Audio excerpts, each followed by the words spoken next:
Hello, everyone. Welcome to RT Magazine's webinar. I'm Mike Frantoro from RT Magazine. For the next 60 minutes, our panel of experts are going to speak to you about respiratory COPD solutions from hospital care to home care.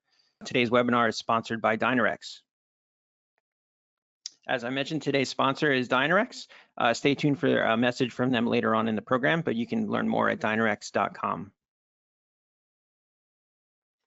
Here's a look at who's on today's panel.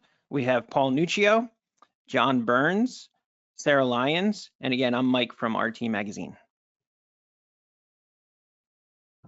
Here's a look at today's program. So part one, Paul's going to talk about, just give a COPD update, talk about prevalence, some costs, some information from the latest GOLD report, talk a little bit about diagnostics and transitional care from hospital to home.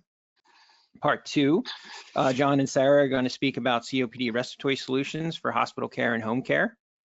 And part three, we're going to have about 15 minutes or so for about audience Q&A, including our entire panel. And you can use your panel to submit questions to our speakers. If you have a direct question for one of them, please identify that in the question, but we'll go through that at the end. We'll try to get to as many as we can in the final 15 minutes of the program.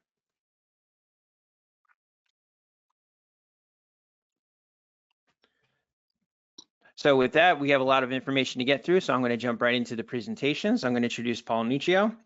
Since retiring as Director of Pulmonary Services at Boston's Brigham and Women's Hospital and the Dana-Farber Cancer Institute, Paul Nuccio has been involved as an adjunct faculty member of the advanced degree program at Boise State University, along with working as an independent consultant. Paul has been a respiratory therapist as well as a proud member of the AARC for almost 50 years.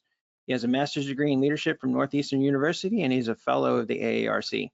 Paul is also an editorial board member and longtime contributor to RT Magazine. Paul, thanks for joining us today. Okay, thanks for the introduction, Mike, and I really appreciate the opportunity to help to kick off this important webinar. So just to jump right in here, back in 2023, so last year on the GOLD Executive Summary, the group actually adopted a statement that said, and I quote, "The definition of a disease should only include the characteristics that distinguish it from other diseases," end quote. And that was interesting because based on that statement, a decision was made to redefine the actual definition of COPD. And that's right here on this slide. They defined it as COPD as a heterogeneous lung condition characterized by chronic respiratory symptoms such as dyspnea, cough, expectoration, and/or exacerbations due to abnormalities of the airways, such as bronchitis, bronchiolitis, and also alveoli, such as in emphysema. It causes persistent, often progressive airflow obstruction. So they went on to say that a diagnosis of COPD should be considered in any patient who complains of dyspnea, chronic cough, sputum production, a history of recurrent lower respiratory tract infections, and/or a history of exposure to risk factors for the disease. And along with that, they came out with a pretty strong statement that said that the diagnosis must be made based on forced spirometry. So they set a forced vital capacity maneuver during spirometry showing the presence of a post-bronchodilator FEV1 to FVC ratio of less than 0.7 is needed in order to establish the diagnosis of COPD. They went on to say that the FEV1 also serves to determine the severity of airflow obstruction, and they used the different GOLD grades of 1 through 4, corresponding to mild, moderate, severe, or very severe. Now, it is worth noting that there's been a long-standing debate whether to use this fixed ratio of FEV1 to FVC ratio or the lower limit of normal to diagnose COPD. And I won't get into all the reasons why, but the GOLD group definitely favors the FEV1 to FVC ratio. So COPD is clearly a leading cause of death globally. although where it actually falls in comparison to other diseases varies based on a lot of different factors. So in the US, there's both bad news and good news. So the bad news is, as it states here, there's more than 17 million people in the United States that have COPD. But the good news is, with proper diagnosis and treatment, COPD can actually be managed quite well. There is quite a burden financially based on this disease. It affects about 391 million people globally. And on a global scale, it's considered the third leading cause of death, amounting to about 3 million people dying per year of COPD.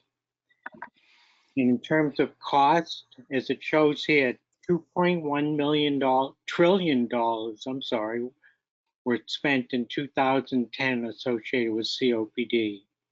That number is expected to increase to $4.8 trillion by the year 2030.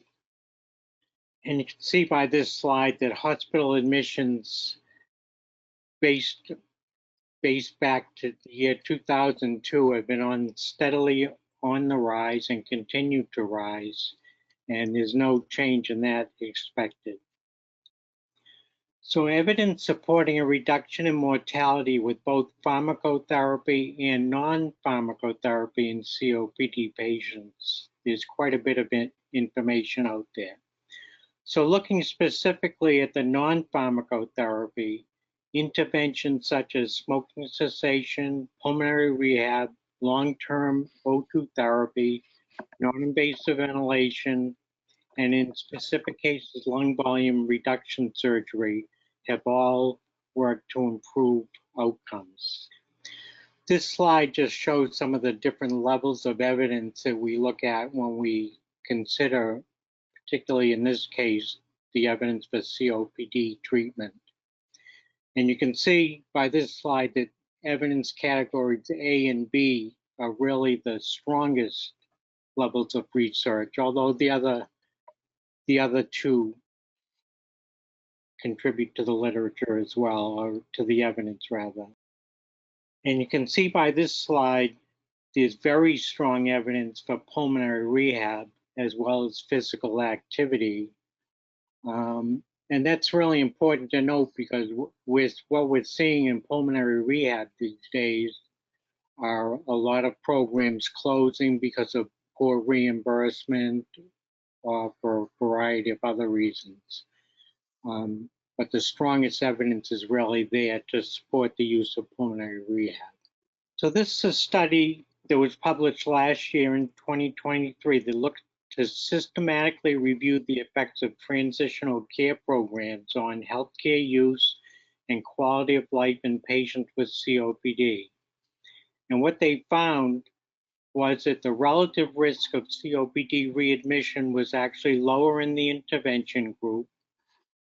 Respiratory-related quality of life tended to be better in the intervention group, and physical capacity was improved in the intervention group. So again, a nice plug there for pulmonary rehab programs and being able to expand the number of programs that are out there.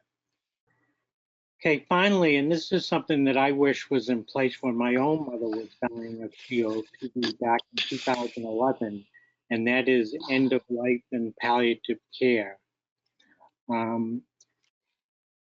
Really, all patients with advanced COPD should be considered for end of life and palliative support to optimize symptom control and to allow patients and their family members to make informed choices about future management.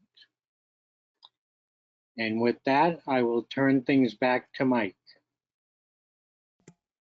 Okay, great. Thanks, Paul. Okay, so we're going to pause for a quick message from our sponsor. Looking for quality healthcare products you can trust? Look no further than Dynarex, your partner in care. From wound care and gloves to personal protection, respiratory solutions, and durable medical equipment, Dynarex delivers excellence, innovation, and reliability. Whether you're a healthcare professional or caring for loved ones at home, our products are designed with you in mind. Because at Dynarex, we don't just provide supplies, we provide solutions. Trust Dynarex, your choice for healthcare essentials. Dynarex, we care like family. Visit dynarex.com today. So with that, I'm going to introduce our next two speakers. So we're going to be joined by John Burns. John Burns is a distinguished marketing and training professional currently serving as Director of Corporate Training and Events at Dynarex Corporation. With a career spanning over 2 decades, John has amassed extensive expertise in both marketing, product development, and training within the healthcare industry. Throughout his tenure, John has demonstrated a remarkable ability to develop comprehensive marketing and training strategies that drive Dynarex brand awareness and market expansion. Presenting with John will be Sarah Lyons. Sarah is a registered respiratory therapist and respiratory director based in Cleveland, Ohio. With over 2 decades of experience since 2000, she has worked across diverse medical settings, including trauma, ER, OR, NICU, open heart, and step-down units. As a student instructor for respiratory students, Sarah is passionate about education, both for aspiring professionals and her own continuous learning. She's known for her exceptional work ethic and outstanding record in patient satisfaction. So I'm going to turn the program over to John and Sarah. Michael, thank you very much for the opportunity. Our presentation today is going to talk about respiratory COPD solutions from hospitals to home care. This is a little bit of an agenda of what we're going to speak about today. The background on home care, health care market, the successful initiatives and best practices for preventing and reducing COPD, hospital readmissions. We'll talk about some effective oxygen and aerosol therapy solutions. We'll go into the role of home care respiratory patient monitoring. And then we'll have a quick summary and final takeaways, and then a Q&A session. So this is going to piggyback to what Paul had mentioned earlier. There is a growing market in the home healthcare arena.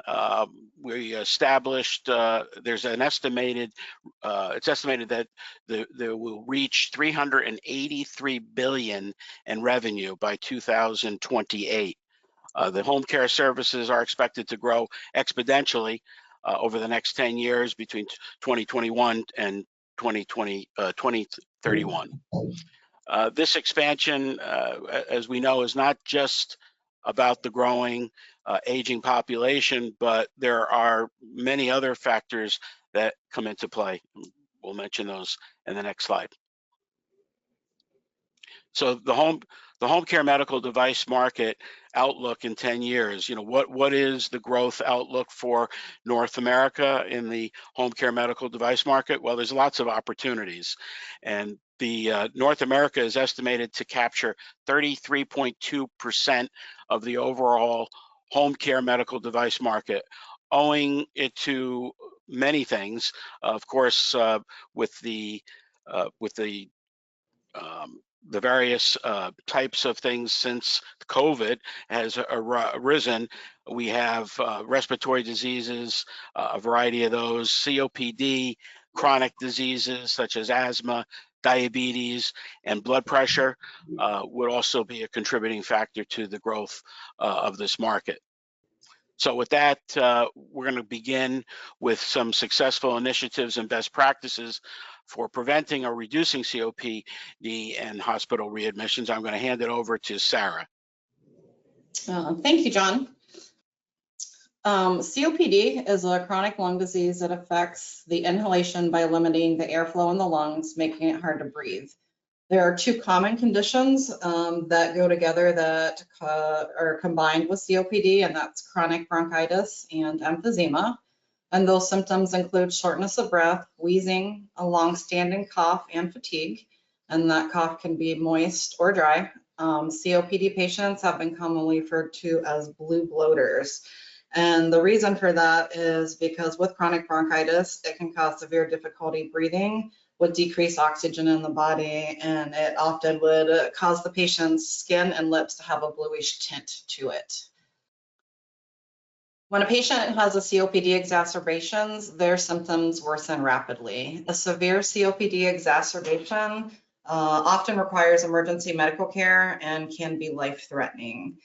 People with COPD end up in the hospital several times a year due to exacerbations.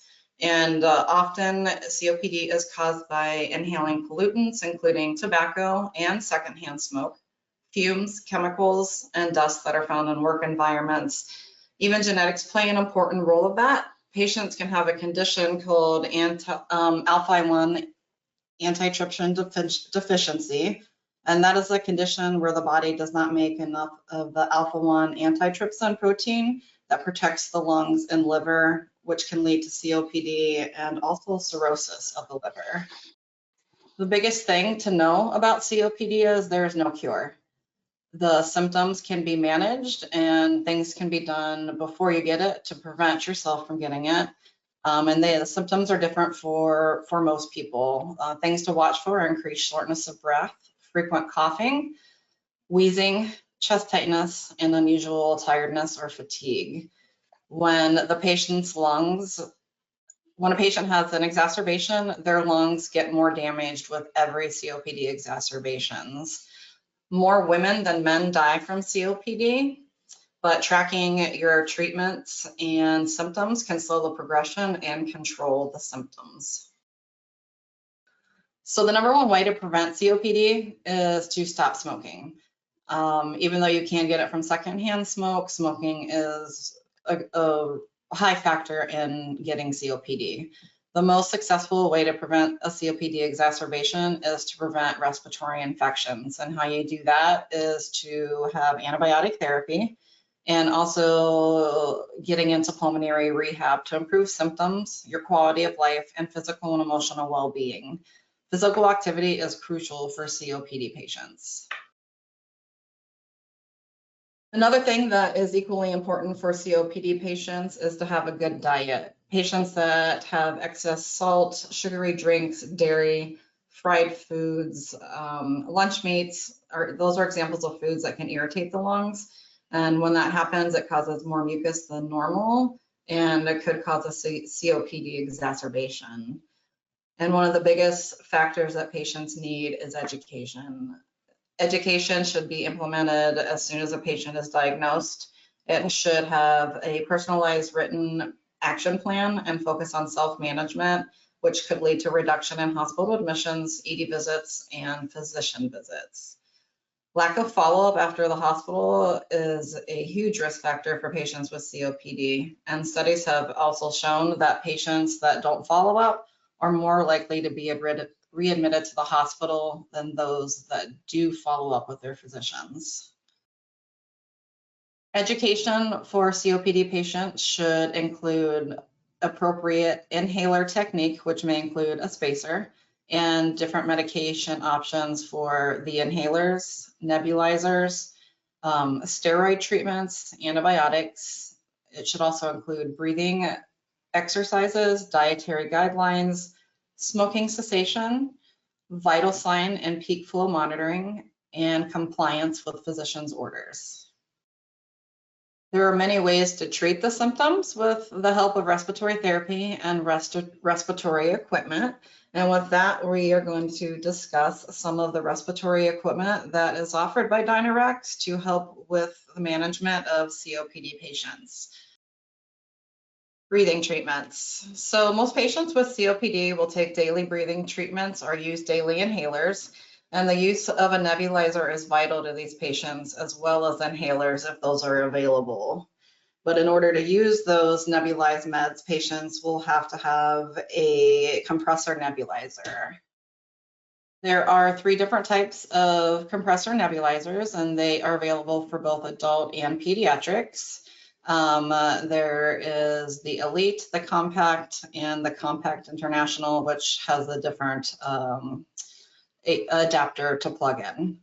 They all connect to standard oxygen tubing and the nebulization cups. When patients have COPD, there is a high probability that they will need oxygen. With increased shortness of breath and obstruction of airflow, it's very common for them to have it. When they wear oxygen for a long period of time, it can create skin breakdown on the tops of their ears. And so it's best to use ear protectors on the nasal cannulas to help prevent that skin breakdown. And now we'll go into the different types of nasal cannulas that we offer. We offer 4 different kinds.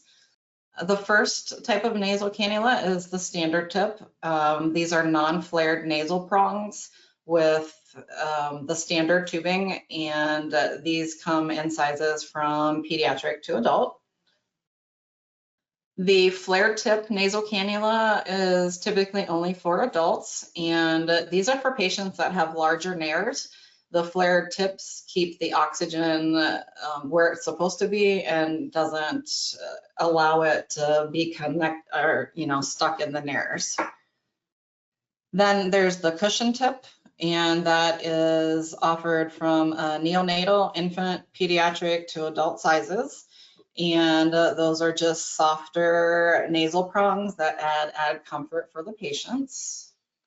And there is the super soft touch cushion tip, which is also offered from neonatal, infant, pediatric, and adult sizes. And these have soft vinyl materials and cushioned nasal prongs to increase comfort and help minimize the risk of irritation. All of the nasal cannulas have crush-resistant tubing and standard connections. Again, with long-term oxygen use, the occurrence of skin breakdown is pretty high. So we offer ear foam protectors, and those can be connected to any nasal cannula. And they go from pediatric to adult sizes. Patients that use oxygen at home like to have as much freedom as they can. So extra oxygen tubing is very important for patients to maintain a normal standard of life. These connections are just to make it so the patient can walk away from their compressor of oxygen at home and be able to maneuver through their house without being connected or stuck in one room. And they have standard connections. Those are also crush-resistant tubing. These are just other accessories that Dynarax Respo 2 does offer. You can see that there's different types of ear foam covers and adapters for the oxygen, as well as a portable oxygen liter meter. The next discussion we're going to talk about is effective oxygen and aerosol therapy solutions. Oxygen concentrators and portable tanks are used for any patient that needs oxygen. The concentrators will be at the home and the tanks will be for on the go. Most COPD patients will need supplemental oxygen, either just with exertion or 24/7. And those that need oxygen should maintain a working oxygen concentrator inside the home, along with portable working tanks for when they leave the house. And now we'll move on to different types of oxygen masks. The first one is Venturi masks. A Venturi mask are designed to deliver oxygen at a fixed concentration, and those range from 24% to 50%.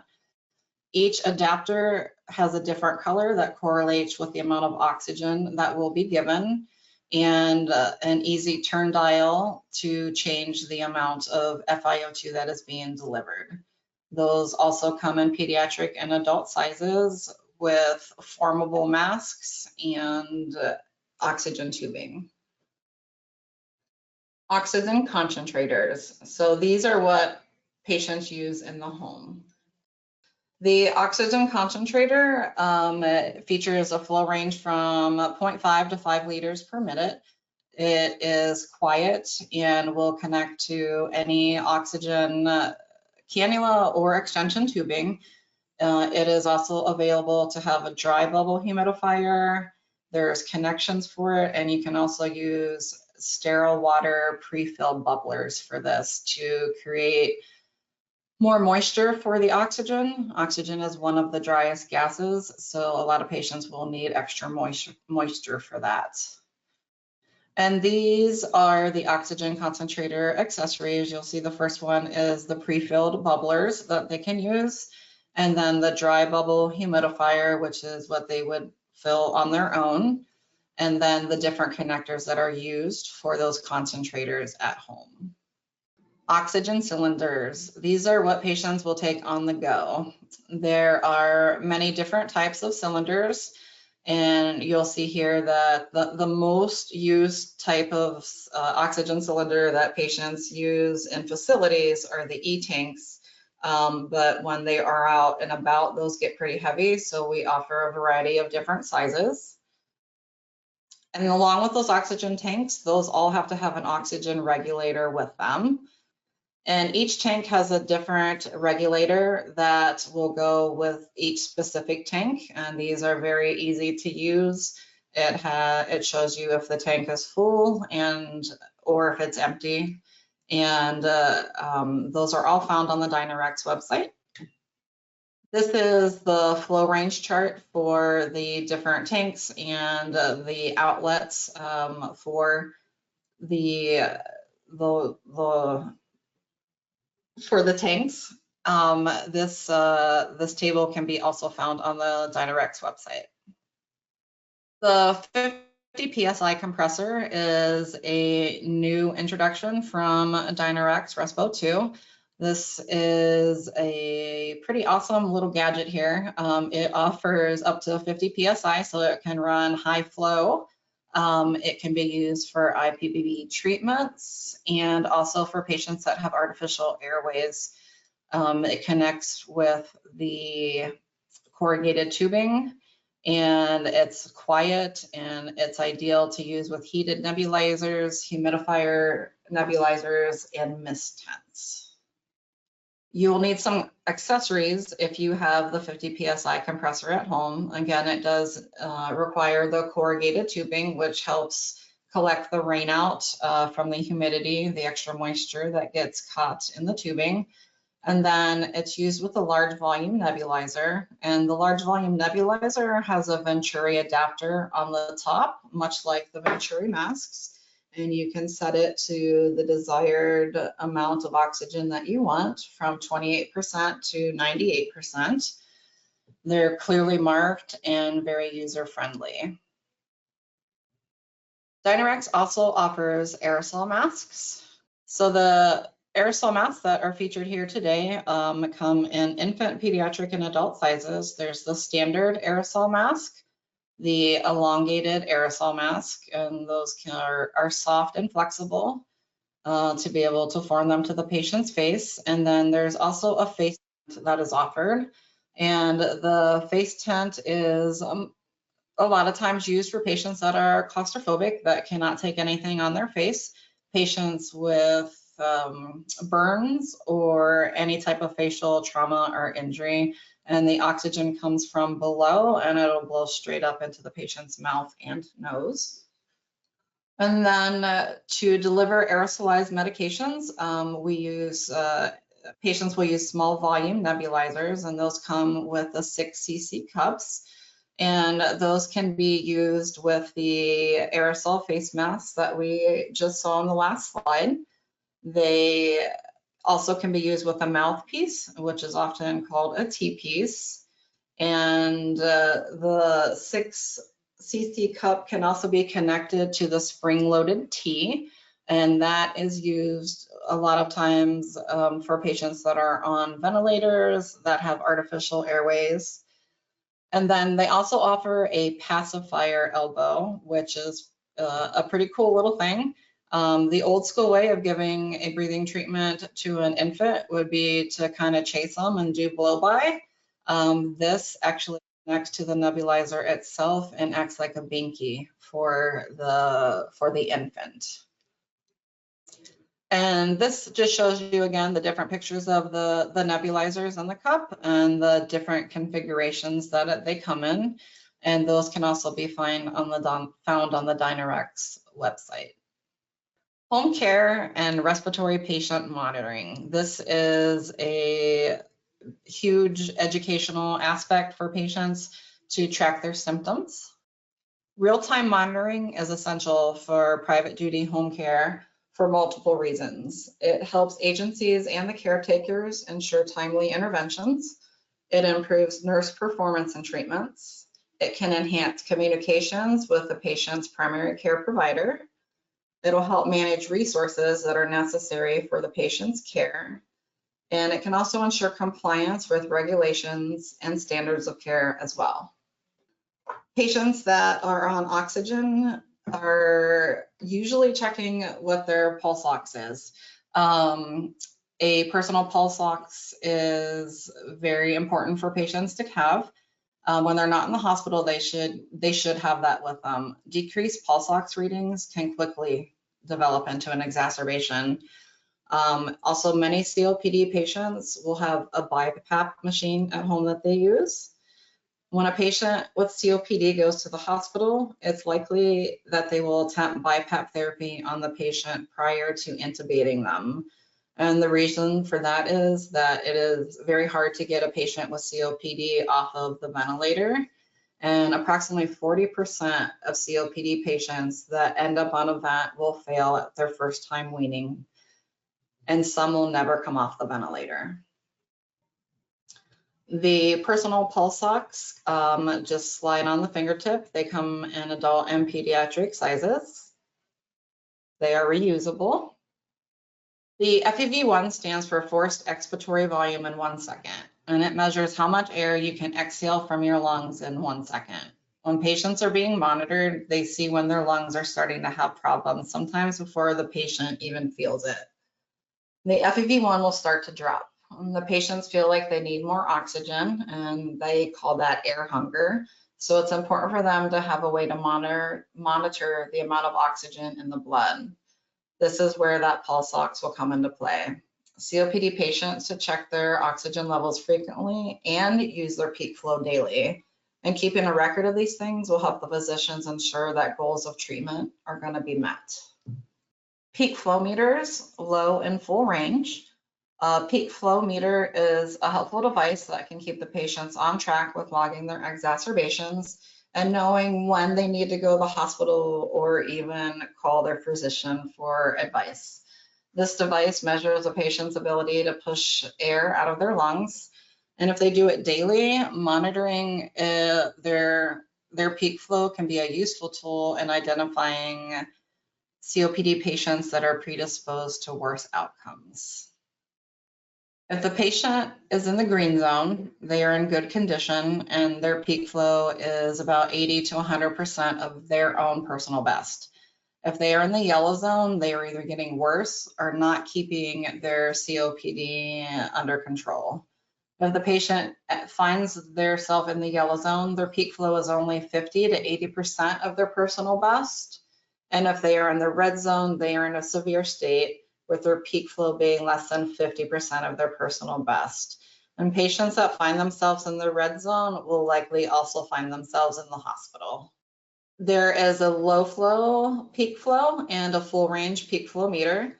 Dynarex offers both kinds. They are both handheld, and they will measure the peak expiratory flow, and that is an indication of how fast a patient can forcefully exhale in 1 second.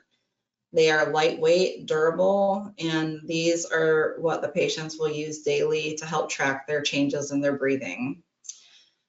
The standard range for adult size is 50 to 800 liters per minute, and the pediatric low range ones are 50 to 300 liters per minute.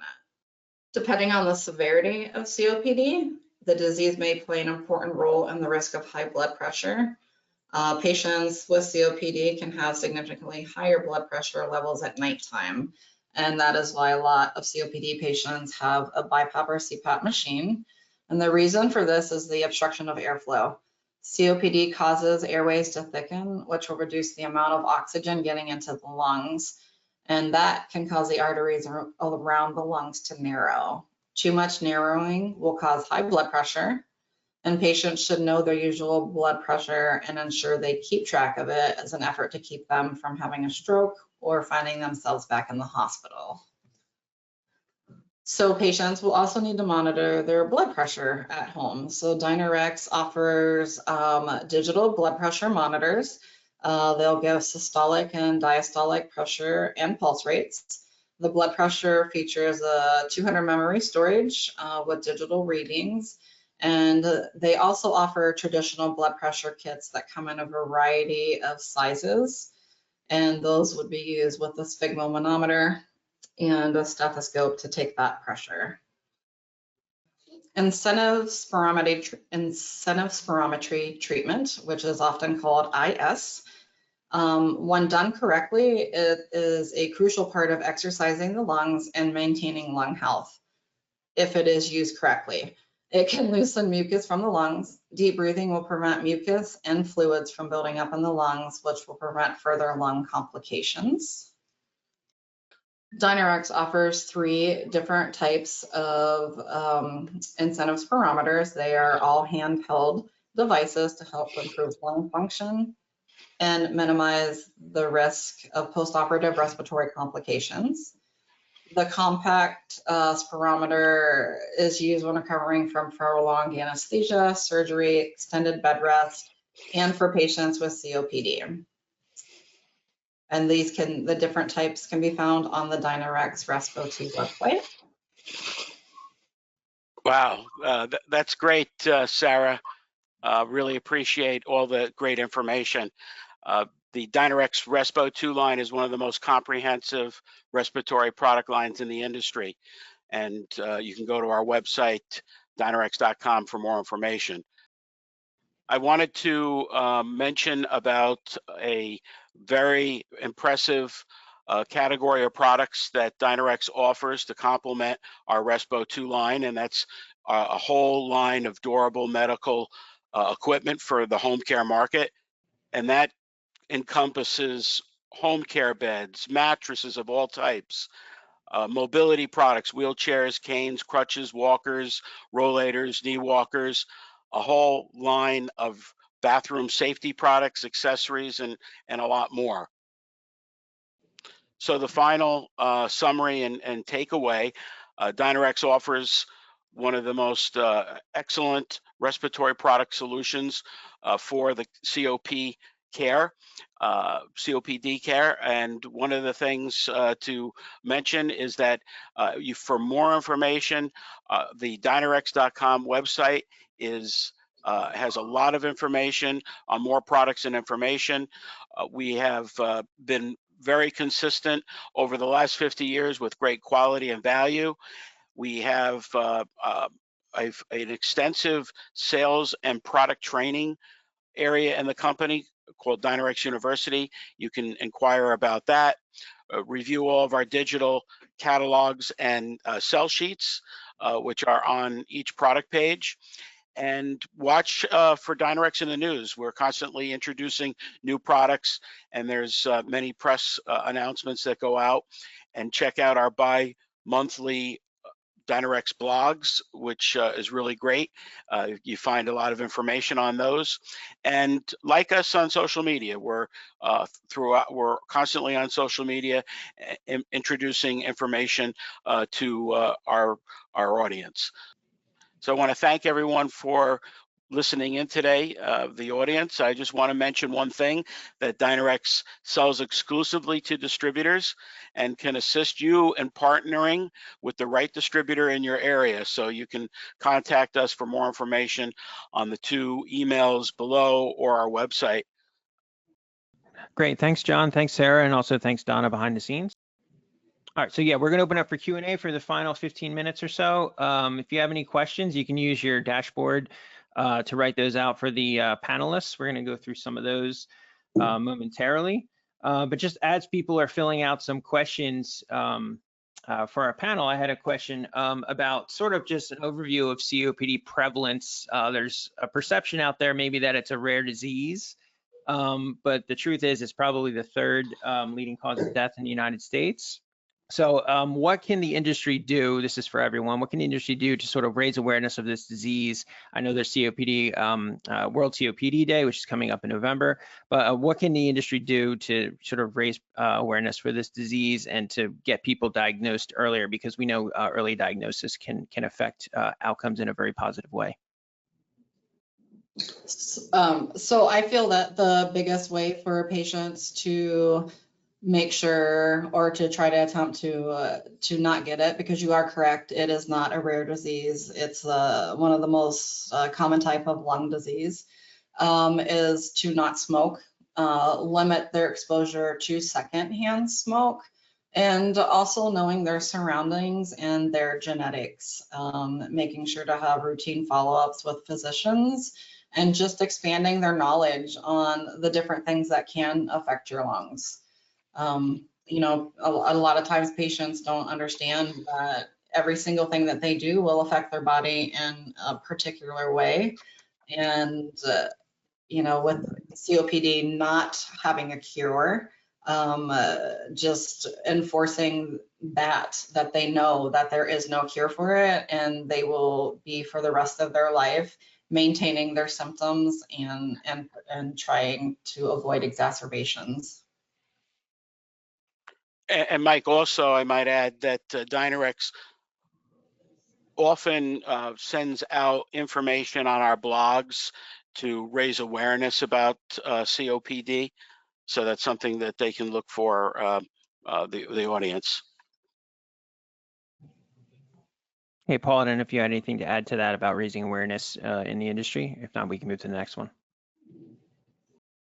Well, I mean, I think it's a real problem, the awareness issue, and I think it needs to continue to be pushed up at the congressional level, because, you know, the lack of pulmonary rehab programs is a real issue these days. And instead of closing more and more programs, we should actually be adding more and more programs. Okay, one other question as we're waiting for people to fill out their Q&A forms. Just how does it affect men differently than women? I think we wrote an article recently in the last few months about the rising prevalence in women. So I don't know if anyone had any comments about sort of a new phase of COPD care where we're seeing more women diagnosed than men. So I think one of the reasons is that a lot more women are starting to smoke. The relationship between smoking and women can be a little different, though. They have greater exposure to indoor air pollution, hormonal differences, behavioral differences in response to available therapies. Okay, so we have a comment from April here. She says, I think more in-depth education would really benefit the patients and their families. Many patients still don't know how to properly take their medications. So that's more of a statement than a question, but I don't know if you could add anything, Sarah or Paul, about what hospitals can maybe do during the transition from hospital to home care to educate patients better on medication use and device use. I think like it was said before, that having more pulmonary rehabs, including the respiratory therapists to educate them more, having, you know, outpatient clinics for them to see, you know, education is key. The more education a patient has on these types of diseases and how to maintain them and monitor their symptoms daily, that is a huge factor. In my opinion, education is the biggest way for patients to help themselves after being diagnosed. Right, I totally agree with that. I think it's an area that's really lacking, you know, in the hospital settings. Everybody is so short-staffed. So, you know, who knows whose job it is, the respiratory therapist or the nurses or the physician or the pharmacist.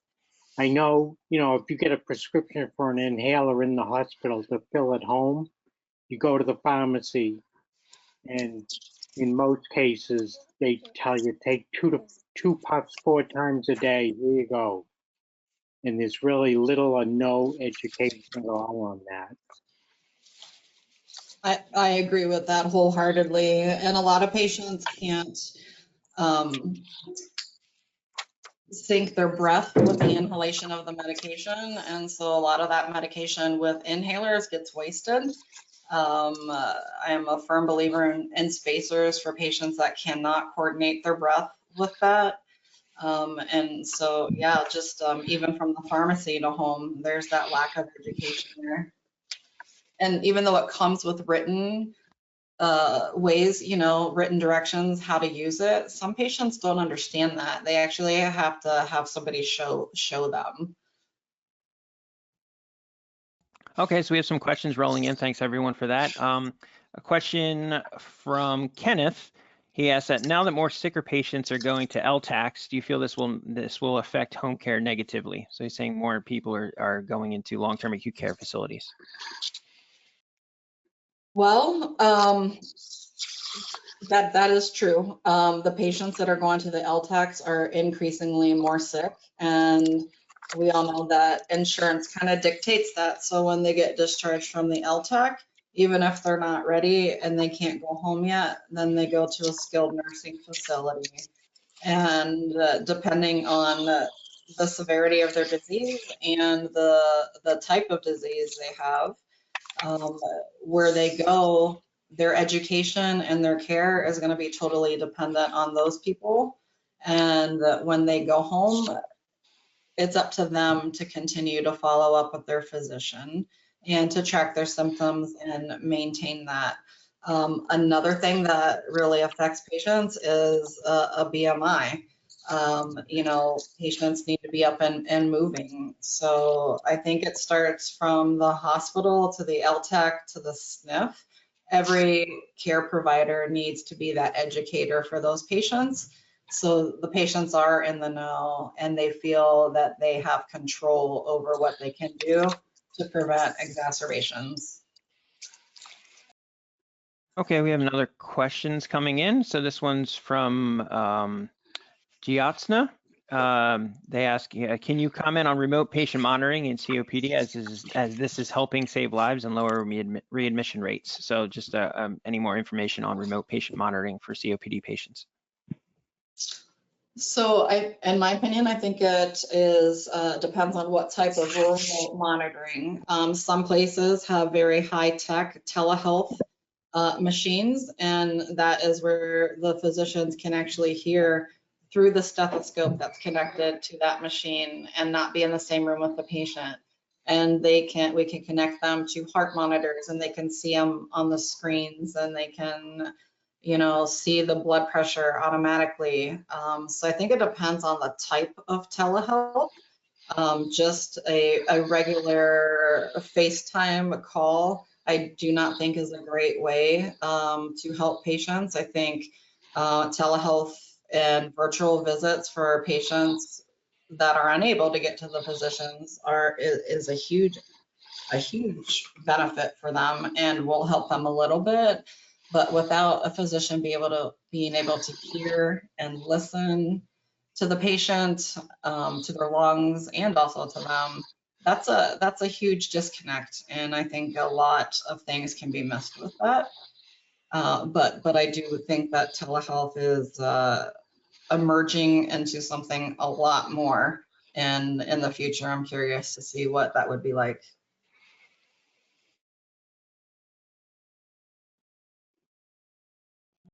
Okay, we have a comment from Molly. She says hospitals can start COPD navigators to help assist COPD education prior to discharge. So it's more of a comment than a question, but I don't know if Sarah or Paul had any information on COPD navigators, pulmonary navigators. Is that something you're seeing more of either in your facility or neighboring facilities? And also what benefit can someone specifically designed to help patients and educate them?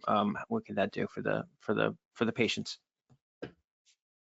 I think it is something that's becoming more and more popular.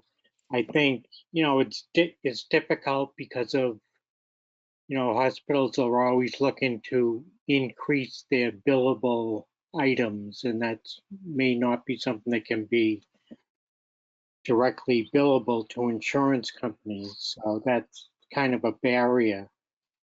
But I do think it's a great opportunity for somebody to be able to really focus on COPD patients, because a lot of times I think they fall through the cracks. Yeah, I agree with that as well. I personally have not seen a COPD navigator per se in my area, the Cleveland, Akron, Canton area. I've seen, some educators go into the patients' rooms in the hospitals to talk, but after they leave, that's it. They're just there for the hospital. Okay, we have another question here. This one's from Wanda. She says, nutrition is very important. Do patients receive any dietary information like tips for eating, oxygen, and energy consumption during the discharge process? They absolutely should. Usually in the hospitals around here, upon discharge, they meet with a dietitian, and they should have all that education. Again, that starts with every person that takes care of those patients and continuing the education process. And also their primary care physicians, ensuring that the patients have access to all of that education and the reading materials for them. It should absolutely be available. I don't know what other places are like. I can just speak for my area. Like I said, the education is given at the hospital, and what the patient does with it when they leave is another story, unfortunately. Again, I think that's another opportunity to put in a plug for formal pulmonary rehab programs, because most, if not all, programs have some type of nutritional component built right into the program. Okay, time for a few more questions here as we get near the top of the hour. This one's from Angela. It's a comment and a question. She says, the education is important. A lot of patients and family don't understand right away. It takes a lot of reinforcement through a lot of staff. I found a lot of older patients cannot manage the inhalers very well. They struggle with sprays and twist halers. Can you develop a device to help with those in the future? That question might be for John as well. Yeah, well, we're constantly looking at new products that can help assist the patient. We attend a lot of conferences, a lot of trade shows. We talk to the distributors that are selling to the facilities and try to get as much information as possible, and then do the research. So it could be, we're constantly coming out with new products. So we definitely look at all the opportunities. That is a true statement. One of the things that they have now already, and I mentioned earlier, is the spacer. I think a spacer is huge for patients. Inhalers are very, very hard to use if you do not coordinate them correctly. And if a patient can't use an inhaler, then, maybe asking their physician if there is a compatible or comparable drug that can be used in a nebulizer. And that way the patient can get the medication better. But that again comes with education. We just had, we can go one more question. We just had a question roll in here from Joanne. She asks about, have you heard of Bluetooth connected spirometers and what's your opinion on them? New platforms have patients use these at home while physician monitors their data daily. So she has a question about Bluetooth connected spirometers and then also a follow-up about Bluetooth oximeters. I'm not sure if that's something you guys have an opinion on. Bluetooth connected spirometers, is that what you said? Yes. Sorry, okay. I personally have not seen those. I have not seen, I don't do home care, so I don't really know what they use there. I know that, in the hospitals when they do, PFTs and breathing tests, that those things get uploaded automatically, but everything's Bluetooth these days, so that's a pretty brilliant idea. Yeah. It certainly is something that we pass along to the product development group. Okay, that's it seems to be all the time we have for today. Thank you everyone for attending. Once again, this webinar was sponsored by Dynarex. For more information on their respiratory care products, visit dynarex.com. If you have any questions or comments about the program today, you can always reach out to me. My name's Mike with RT Magazine. There's my email on the screen there, editor@rtmagazine.com. I'd like to thank John, Sarah, and Paul, and also Donna behind the scenes for helping out today and for being here. Thanks everyone for a very informative program.